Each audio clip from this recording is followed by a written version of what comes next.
Hello and welcome to another Friday football forecast. I'm Jeff Jones, and I'm joined by my good friends Emily Giangreco and Tyler Feldman. And this is where we get to take a look back at how Texas played last week and a look ahead to how they'll play on Saturday. For the first time this season, guys, UT is bouncing back from a loss. And Emily, there's been a change on the depth chart. This is now the Casey Thompson era. He's taking over as starting quarterback.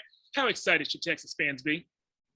Well, first of all, I have to start this with "I told you so." Sorry. I knew you'd say that. I knew it. And you deserve it.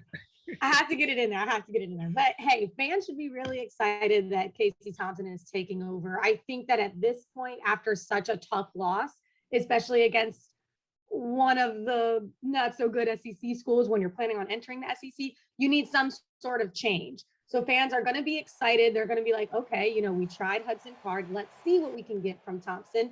At the end of the day, though, results still speak. So, are they excited?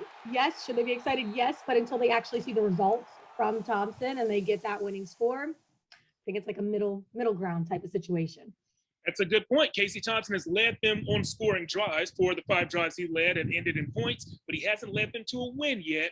We'll see if that happens this Saturday. Tyler, a lot of talk has been about the quarterbacks and the offensive line. We haven't addressed the defense. They gave up 333 rushing yards to Arkansas.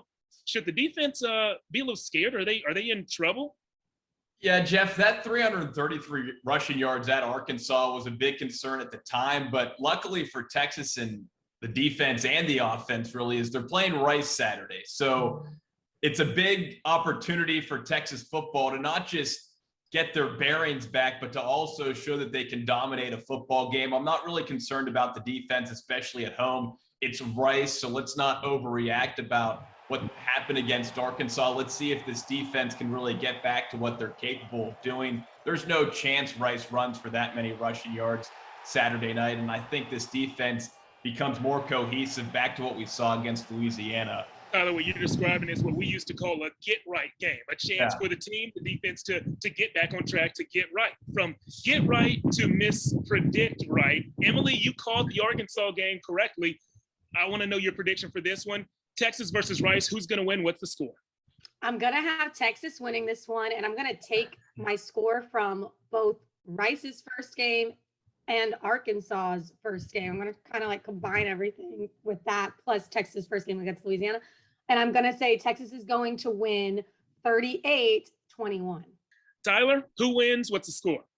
Jeff, forget about Rice. How about fried rice? This is all Texas in this ball game. 26-point favorites. I have Texas winning 45-16. The Horns have won 14 straight against Rice. The last time they lost to the Owls was back in 1994. And in those 15 previous meetings, Rice has only scored more than 20 points on 3 occasions. Fried rice. I like the sound of that. You guys ever hear about putting pork belly in fried rice? Yeah. It's delicious. You guys ever hear about Texas beating Rice 34-13? It's my prediction. I don't know if those two things connect, but that's my recommendation for dinner and my score prediction. Guys, we'll see you right back here in a moment with our Friday football fever.